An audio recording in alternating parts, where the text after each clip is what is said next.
Thanks everybody for joining us. It is 7:01, so let's start to get into it just a little bit. It is great to see everybody. Thanks for joining us. Tonight we're going to talk to you. It's really sort of a continuation of what we did last time, the 8 decisions. We gave you those 8 decisions for you to make. We didn't give you choices to make. We gave you the decisions that you needed to make right now. And this is sort of a continuation from that, because those 8 decisions were really just the first step. And everything really begins with that first step. But now we're going to pick up some momentum and get everything moving. 2021 is just around the corner, and we're going to be making New Year's resolutions. We're going to be working on those decisions that you just made. And now is time to make that outstanding. So we want to make sure you know that there is a download that also goes with this event. And if you haven't got the download, please do so after the event. It does help really cement in the content and what we're covering. And we hope that you find it useful. We know that it really helps when you do put into action what we're talking about, and that download allows you to do that. So we encourage you to get those downloads. Right. The work is really where the rubber hits the road. I mean, you can listen to us all day long, but until you're doing the work, that's where it really matters. So change is happening all around us. It has been, especially for the past almost year now, 9 months, 10 months. And even without all of those changes, change still happens all around us. Now, you can either choose to join that change and propel yourself forward into positivity, or you can hold back just a little bit and propel yourself not to positivity. So when we look at change and you think back of the change that has happened in your life, there are a couple things you can tie to changes: positive and negative events. And a lot of that change, or our identification with change, is really due to that tie to the emotion. And we're going to talk more about how you leverage going forward that emotional connection. But just realize that change, and I think Kelly's going to talk a little bit more about this, change and momentum are different, but we always have change. We've either made change or change has affected us. Think about this analogy for just a second. I really love this analogy because it's a truth, but it's so simple when you listen to it. Imagine yourself standing in the middle of an empty giant swimming pool. Now, some people love change and that's what they're shooting for. And some people are those people who are stoic in nature. This is the way we've always done it. This is the way I'm always going to do it. I'm not changing. I'm resisting every step of the way. Some people are just like that. Now imagine yourself in the middle of this swimming pool. The swimming pool begins to fill up with water. Change is happening all around you in the world. It does all the time. When the change gets so high, you're left with a choice. You can remain stoic and suffer those consequences, or you can embrace that change and start to change yourself with it, which is going to propel you forward. Now, notice that change is different than momentum. Change is a difference about you, not about you necessarily, but that's true, but about you. Momentum is taking that change and making it continuous and forward moving. Yeah, and when we think about change, I also want to really recognize and respect that change is not easy. You have to, and you hear us talk about it over and over again, you have to build muscles. And one of the muscles with change is being resilient, being open, understanding that you have a choice in change. And you have to practice and build that muscle to be able to use change and then really get momentum in the changes that you have control over and that you want to make in your life. And there's no better time to do that than right now, today. We love now. We do love now. We love now being with you guys. We love now sharing. We're so excited. Yes. All right. So without further ado, let's get into them. These are the 5 steps to massive momentum. Oh, this was my cue. Number 1, stay in peak state. All right. So I love this one. This is all about your emotional state. Now, emotion drives motion, and the motion is going to give you specific results. So if you want different results, you have to change your motion. In order to change your motion, though, you must change your emotion. Emotion drives motion. It always has, it always will. Now let's start with peak state, and then let's go into emotional state and what that looks like. Now, peak state is when you are at your highest, when you are feeling really alive and really excited and really just ready to go get them. Now, there are some simple things that you can do to get yourself into peak state. April and I do this all the time, whether we're working in the office or just doing stuff around the house, when I'm working in the garage. Sometimes we get into this fog, I guess, where you're just starting to go through the motions and you're losing the purpose of what you're doing. So we stop, get ourselves into a peak state, and we can change our state just like that. And then we can get back at it. So let's do peak state first. So peak state is first physiology, language, and focus. And that's also going to be emotional state as well. Physiology, how are you standing? So if you're sitting when this is happening, stand yourself up. Shoulders back, chest out, chin up. I want you to breathe deep, big diaphragmatic breaths. Let your belly expand, not just in your lungs. Last time we talked about the heart breathing. So breathe that deep, fresh air in and expel that old crusty stuff. Do your superhero warrior pose. So that's what April was doing now. Superwoman. I'm sorry, I have a superwoman like crown. I should have brought it. I want you to watch the replay of this video because I noticed it happen, because as soon as I started saying peak state, April went into that pose. It's like the natural reaction. That's the superhero. That's the peak state physiology part of what's going on. And my power smile goes with it, just so you know. So your warrior pose, maybe you want to do that. Maybe you want to do something like that. Whatever it might be, to change your physiology and get you activated. Next is your language, which is not just the words that you say to other people, it's the words you say to yourself, and it's the thoughts that you have. Are they empowering and impactful, or are they disempowering? Are you saying to yourself when you get into that fog, are you saying, oh, this is so awful, I'm never gonna get this? Or are you saying, you stand up, get in your warrior pose, and you say, I got this, you are mine. And one of the key things when we talk about staying in peak state, and Kelly's going through how to do that and what those are, is to recognize that this is the power within you. And this has to do with what comes from within, and being aware and choosing. What we can find that other people get wrapped in is things outside of them. And we want to make sure you're really understanding peak state is everything within you and your control. And you have to exclude things that are happening around you, people, environments, things like that. So this is really about taking control of yourself and taking control within the state and presence that you are, and you have this power. And the third thing is focus. What are you focused on? Are you focused on the problem, or are you focused on the solution? Lots of times when things are going wrong, we focus on that problem and we always see it as a problem. We're not seeing the solutions because we're not focusing on those. You will find what you look for every time. Not only will you find it, but you're going to find it in abundance. So if you're focused on the problem, you're going to find magnitudes of problems. If you're focused on a solution, you're going to see all kinds of ways around this problem. So physiology, language, and focus. Get yourself in a peak state. It only takes a second to get up out of your chair, do your superhero pose, breathe deep, focus on the solution, and use positive, empowering language just for that moment. That's all it takes. And women, wear your crown. Wear your crown and be proud. So one of the things I want to bring back to this topic is that when we talk about momentum, we're talking about that you've already made a decision. We've already brought up what we talked about before about the 8 decisions. So we're taking the decision that you made, you have it in your heart, you know what that decision is, and we're giving you the momentum. Now, why is peak state important for momentum?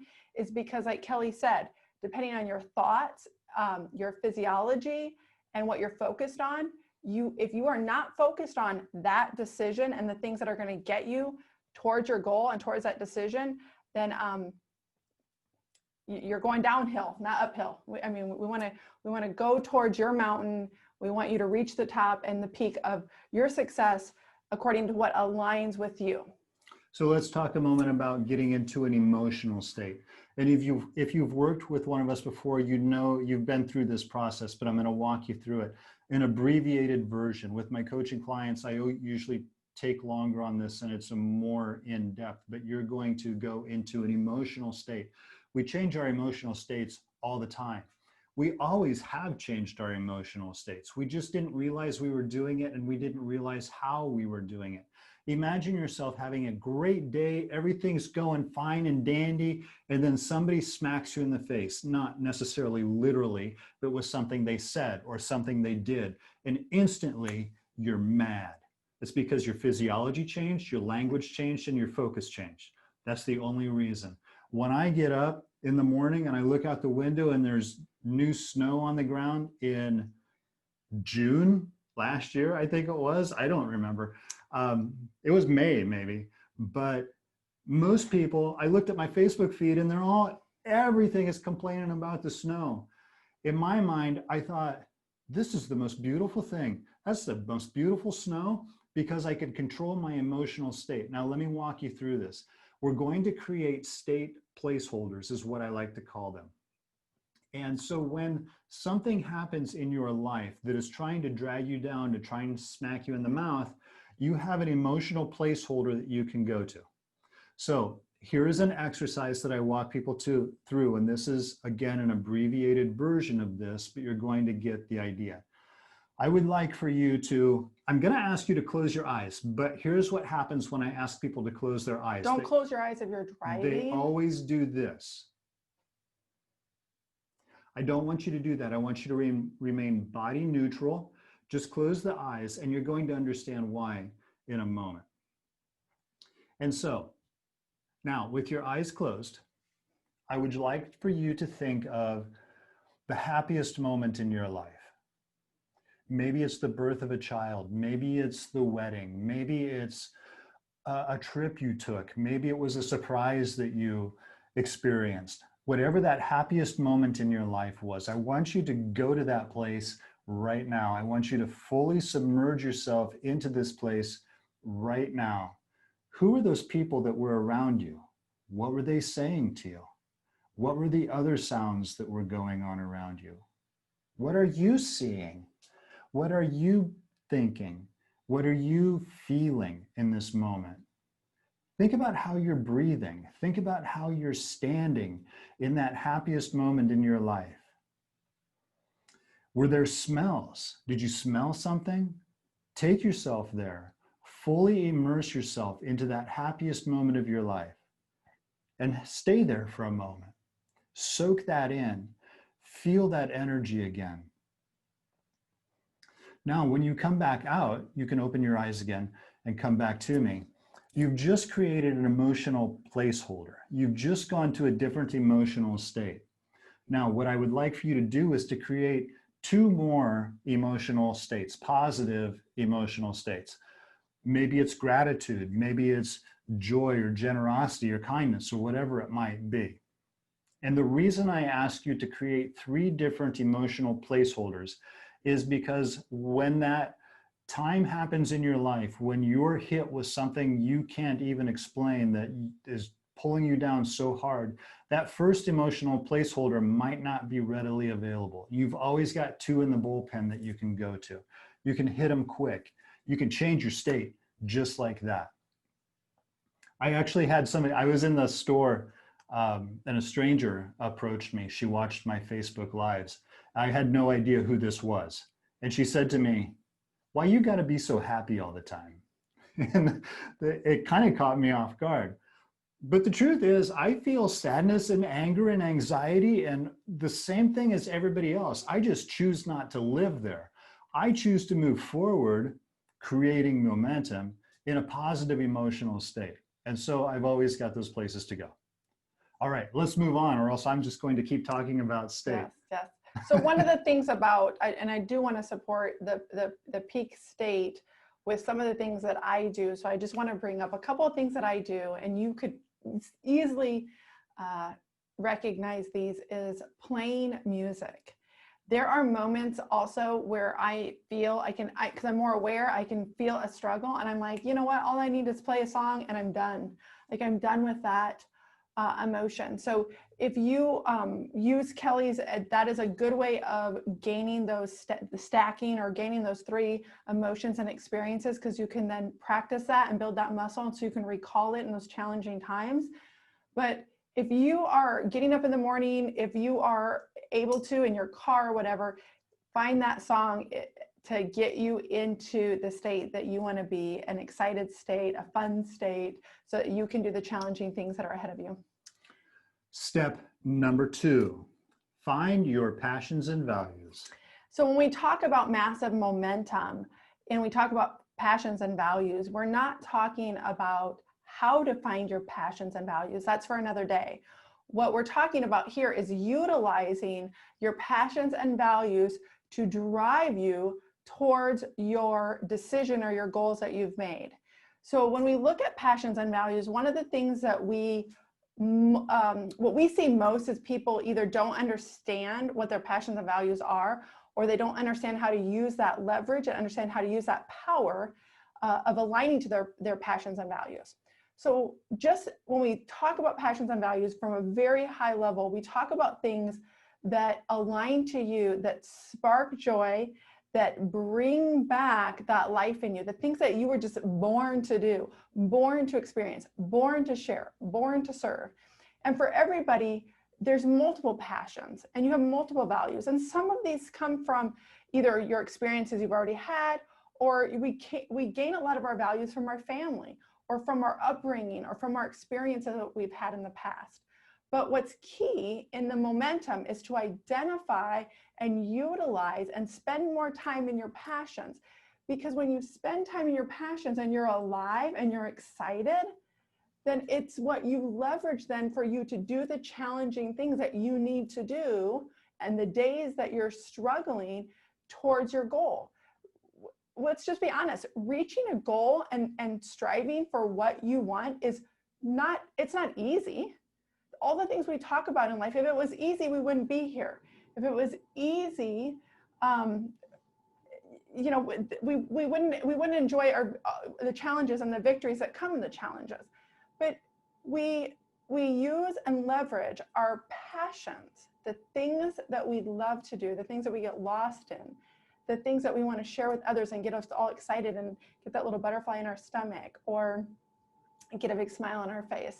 When we do the things that we are passionate about, that bring us joy, we can take that and leverage that emotion, and we can use it, kind of like Kelly had talked about in Peak State, we can use that as momentum to move forward in our day, forward in the moment, forward in the week. When I look at some of the things that align to what we've been working on for years, it's the passion and values that we share, that we work towards, that allow us to do the challenging things that we want to do. Just because we want to do something doesn't mean it's easy, but we leverage those passions and values to do the other things that we want to do. And it's your passions and values are driving you. But let's say you have a decision that doesn't necessarily relate to what your passions and values are. Let's say your decision was to lead a healthier lifestyle, but your passion is riding horses. Your passion is far more than just riding horses. It's about experiencing the freedom. It's about spending time with another living being. It's about that beauty and majesty that exists in a horse and when you're riding it. All of those little things that are part of your passions are also your values. And it's your values that are going to be the thing that connects what your passion is and what your decision is, where you need the momentum. You've got the momentum in your passions. That's already driving you. If you can take those little things, the values from your passions, and push those over into the decisions, that's where the real momentum, the real push is going to come, because that's something that's burning inside you. It is. It is. And one of the key secrets, and you probably heard it before, but once you do it over and over again, you're gonna understand it. stop doing things that do not bring you joy. Find the things you can take off your plate. It is your decisions. It is your life. You decide what you're going to do. You decide what you don't do. Own it, and start identifying where you can like take the things out to make more time for the things that you love, whether it's reading and horseback riding or service or teaching, coaching, whatever that is for you. It could be anything. No matter how minuscule you think it is a big thing when it is your passion, and you have such an impact on the world when you do your passion. Absolutely. All right, Now, moving on. Number 3, decide, commit, resolve. Do it. This is going to sound eerily similar to the video we did before. And if you didn't get a chance to watch the video before the 8 decisions, I urge you to reach out so you can get a look on that. But do you remember have a decided heart was one of the 8 decisions? Make a decision quickly, change your mind slowly. And in that moment, we talked about making decisions from our heart. Get out of your head. That's where ego lives. You don't want ego making your decisions for you. Make your decisions from your heart. And we showed you how to do that. You've made the decision. You've started the commitment because in your homework, you were asked to do a couple things to start you out on your decision, things that you could do right now. And I'm hoping that you've done those. So now we need to talk about the resolve part of it. This is why most New Year's resolutions fails, because we are not resolute about our resolutions. You decided something. You made a resolution, a pre-New Year's resolution, 8 of them is what you did. You've took steps to commit to them. Now you're on the track to resolve them. The thing that gets in our way is this thing we're always carrying on the side called failure. We always have allowed failure as an option, and it can show up at any time. In the decision, if you think of a decision that's going to be glorious for your life, but you're like, oh, that's too hard. You've already chosen failure. In the commit section, let's say you've decided to lead a healthier lifestyle, and part of your commitment was to get rid of all that junk that's in your refrigerator, and you thought, oh, but that junk tastes so good though. You've chosen failure. In the resolution part of this, the resolve of it all, that's where failure comes in, because things are going to get hard. This isn't going to be an easy transition. And when things get hard, when we hit those roadblocks, people take failure because it's the easiest exit. It's the path of least resistance. It's the muscle that we've built up. So I'm not going to lie, the junk food and cheese, and there's just some things that really do taste good. And that's the truth. But we didn't decide to lead a healthy lifestyle either. Well, whatever, we try. But the difference is it still can taste good and you can still throw it away. You can still decide that it doesn't align with you. There are always alternatives to those things that you think you're going to be missing. There are always alternatives that are going to fit into place just right for you. You just have to find them. So when you hit that roadblock and you're like, oh, but that stuff tastes so good, work your way around that roadblock, because there are avenues around it that are going to help you succeed and help you thrive and feel good about everything at the same time. But this failure, if you don't make it an option, it doesn't even exist. That's how to get through this. There's always a question. When you hit that roadblock, when you don't know what to do, always ask yourself this question. And you say this out loud to yourself because it really does work. You say, Kelly, I know you don't know what to do right now. I know you don't. But if you did know what to do, no, I know that you don't, but if you did know what to do, what would you do? That's the question to ask yourself, because then your brain is start going into a reward system. Now your brain is starting to look for a way around the roadblock. If you ask the right question, your brain's going to give you the right answer. We've been telling our brains the wrong thing for so long, and we've allowed this thing to exist on the side. And that's why our resolutions, that's why our decisions and our committals fall through for us. All right. I know what our topic is for next month. I got it. I know what we're talking about next month. Step number 4, take massive, intentional action. So action is great. We love action. You can't get from point A to point B without action, action, action. we always talk about massive action, and we'll talk about what that really means. But when we talk about momentum, we talk about how you get momentum through intentional action with purpose. So you need to understand the purpose and create this intent each day to reach your desires, to reach those decisions that you made and those goals. So we talk about you have to take action, but that action needs to be intentional with purpose that aligns to you. Again, we've talked about in the 8 decisions, it's a golden thread that weaves in all of our content, which talks about the alignment to you.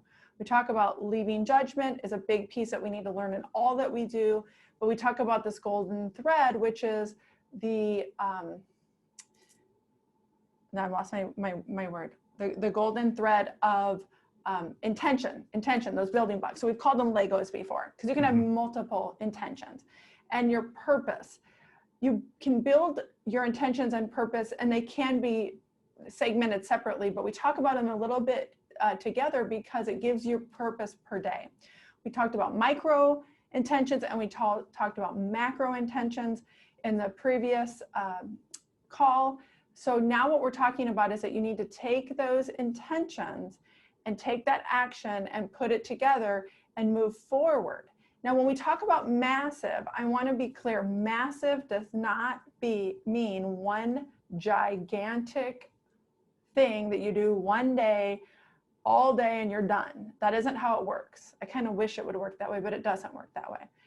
We are talking about intentional action each day and in bite-sized pieces, because Kelly always talks about the 2 millimeter shift. So if you only are off a little bit over day and day and day over quantitative time or quantitative events, then you gain a much broader spectrum on that. So you get the massiveness of the change when you incrementally do it each day. When we talk about intentional, we talk about action. One of the things we talk about, or we put to it, is giving people the vision of Legos. So if you have children like we do who build and build and build, and they create whatever's on their mind, they do it through all these Lego pieces. So they take action with these Legos and create what they want to. What we talk about is the same thing, is that think of these little itty bitty Legos each day that you're building with purpose and intention. Kelly alluded to it already.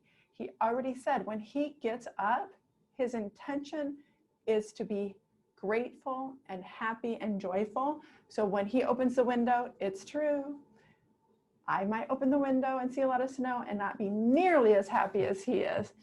But again, it's that choice, and you have the choice on how you want to be intentful and purpose for your day. I want to talk a little bit about ideas or things that we look at when we talk about intentions, and those are things outside of goals. So we talk about intent, like how do you want to feel? How do you want to think? How do you want to act? What are the words you want to use? Because all of those, if you think about it, are really talking about how you can keep and stay in peak state. So see how it all kind of comes around is when you take massive intentional action, you're building and staying in alignment and supporting things like staying in peak state. You're staying in alignment with doing your passions and your values. You decide, commit, and resolve, right? When you're doing your massive intentional actions that are in alignment with you, in alignment towards your goals. The key word here is intentional and with purpose. You know, let's say you've made a decision to, well, let's use lead a healthy lifestyle again. You're taking massive action. What happens with our decide, commit, resolve? We decided. Now you're going to take massive intentional action. So on January 3rd, you order $8,000 worth of weight equipment from Amazon, and you know it's going to sit in the corner of your basement for the next 2 years until you put it on Craigslist or Marketplace because you haven't used it. And that's where the resolute is. Be intentional, be with purpose, meaning that everything you do throughout your day is working towards that decision, whatever it is that you made. Everything you do is lining up with your decision. I have two great analogies here for you. I love analogies. I don't know why, but I just do. So when I was teaching, I was a professor, and I have to teach college students how to write a research paper. The very top of your research paper, you give your thesis statement. It's simple, it's direct, it's to the point, it's one sentence. That's all it is. I believe, or I think that, da da da da da. Everything you write in your 8,000 page paper, everything you write goes back to that one sentence. It has to be intentional, and you have to write it with purpose, and your purpose is to support your thesis. The same is true for your decisions. If you make a decision, but the rest of your 8,000 page paper goes off in all different kinds of tangents, you're not supporting anything and you're going to fail in your decision. The second analogy I have is massive intentional action. Imagine your house being on fire. So let's say that you got really involved with Spark and Project Find Your Fire, and it caused your house to burst into flames spontaneously. And so you call the fire department, which would be a bad thing. I know. We don't want your house to be on fire, but No. we want you to be like On fire. on fire. So you call the fire department shows up, and now you have all of these firemen running around your yard aimlessly, shooting water every different direction. It's massive action, yes. But is it getting the job done? No. Everybody has a very specific purpose. Everybody has a very specific job to do to make sure that the goal is met. The same is true with your decisions. Don't run around your yard shooting water all over the place, or anything else for that matter. Be intentful and be with purpose. So I just want to remind you guys again that with this, when you're intentional and with purpose, is that to bite-size daily, bite-size actions. And if you can break your actions into those areas, what can I physically do? What thoughts can I do to support it? What actions can I do? What kind of mental state do I need to be in? Very small pieces. The smaller the task or item or what you want to accomplish each day, the intention, the smaller it is, and the more you can actually put in a day, the more successful you'll be. The idea is not to bite off a big piece. It's to take lots of little itty bitty bites in snack size. Right. That's one of the things the things we approach in our coaching. The little stuff is easy to do. And if something is easy to do, people are more likely to do it. And if you're more likely to do it successfully, you're more likely to reproduce it. And that was one of the drivers, I guess, when we wrote the journal. And April actually has one sitting here on her desk. The Spark Journal. It was about taking these bite-sized chunks, but it was about self-realization. It was about, getting to know yourself, which then allows you to grow yourself through these different avenues. So when we decided, we had to decide and commit and resolve to the journal. You don't accomplish things that you want to accomplish by just wishing it into play. I mean, I think I had wished it for a long time, and then I couldn't understand why it wasn't happening through osmosis or magic, or, doesn't things just come in a box from Amazon nowadays? That's not how it works. It's something that you have to work towards and work for and work hard. And where we found our biggest success is when we did do the 8 steps of decision, and we looked at that and we took that very seriously. And our momentum was really in our passion and values. That's what's reflected when we did the journal. We decided, we committed. We took very, very massive intentional actions, but we had a plan daily, every day. It was itty bitty incremental pieces that he could do, or I could do, or we could do together, or we could get, we could involve other people. But we laid out kind of a plan, but we kind of laid out to reach our goal. You have to build up towards it. And you'll hear people talk about things don't happen overnight, but they can happen.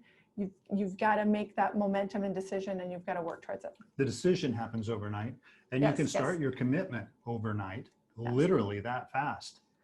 But you got to build up muscles. You got to practice this stuff. Muscles. Yep, yeah, absolutely. All right.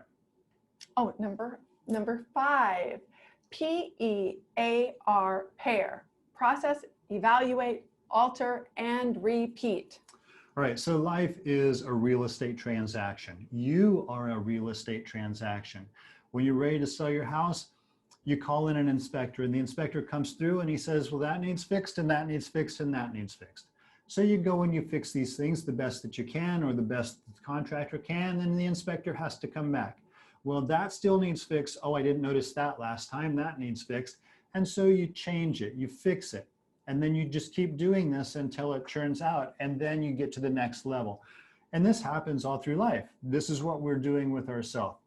Process, evaluate, alter, repeat. If you do these steps, you're not going to fail. Process is the doing of something, whatever it is you're doing. This is the process.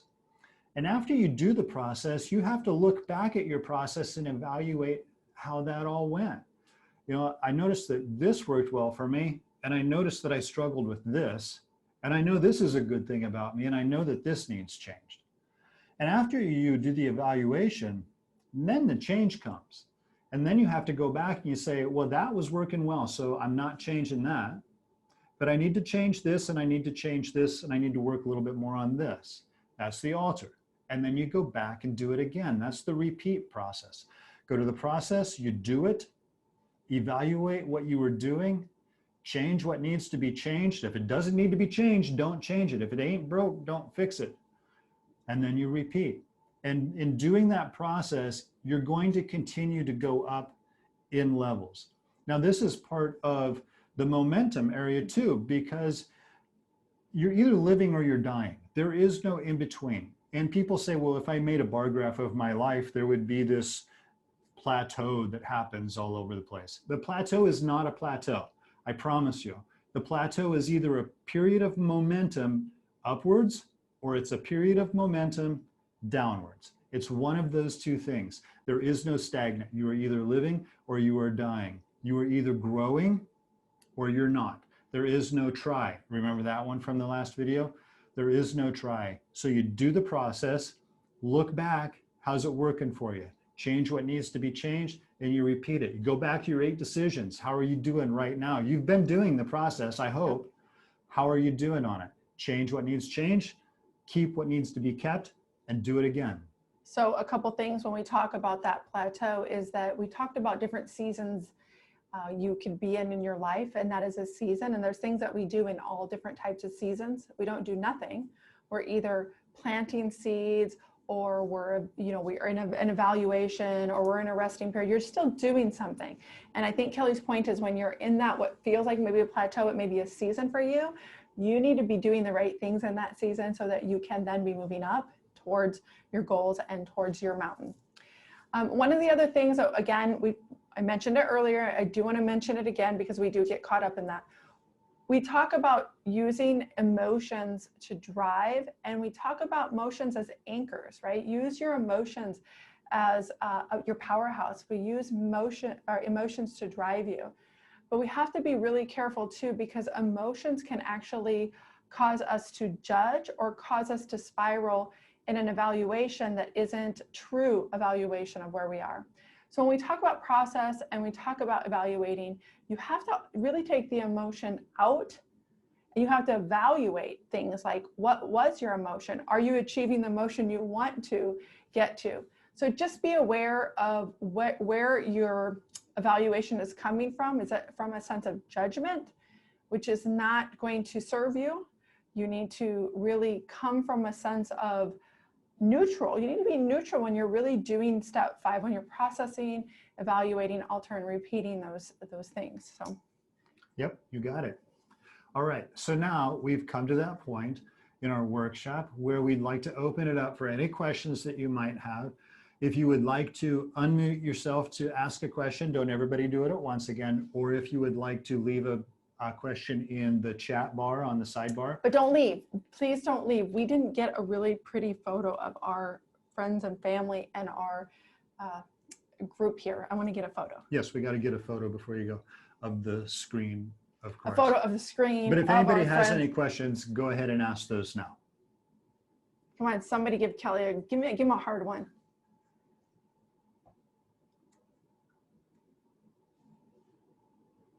Not a single question. Nobody even wants to know the average annual income of New Guinea. Let me Google that. It's $1,374. This is why my children have Alexa. No questions. Okay, is there any other topics you guys would like to see us talk about in the future. So, and I'm looking here, I apologize. You guys are all beautiful over here. So Kelly and I have the camera here, but we're looking at you over here. Is this going to be, we're going to be able to look back at this? Because I just feel like, you know, I'm trying to listen and I'm writing this. So I just want to make sure I can We can't, yes, we're review. recording. Yes, yes. Yes. If you would like a copy of this, send that request over to She just me. said, I yeah. know, I've got you, Kim. But if anybody else would like one, send that over to April or myself, either through our text or messenger or whatever, and I'll make sure you get a link to This, that. so put that on our YouTube And channel. also, if you, I know a couple of you have the download. If others of you need the download, feel free to ask that too, and I can send that link again if you can't find it. Okay, All right, so if there are no more questions, April's going to switch to gallery view. yes, here, yes, and then we're going to. Oh, we even get us in there. Okay, if you are, Jenny, show. if you are willing, turn Willing, your yes. camera on so we can get you waving. We love you all. We want to see all your pretty faces. Oh, okay. Rose, I love your face. Oh, Everybody Talon. wave. Everybody wave. Thank you. Talon's so stoic. Thank you. Thank you, you guys. If you have any questions, you know how to reach us. We appreciate you joining us tonight. Have a beautiful and wonderful holiday, and we can't wait to talk to you again soon. Be outstanding. Be outstanding. Live with passion. Live with purpose. Till next time.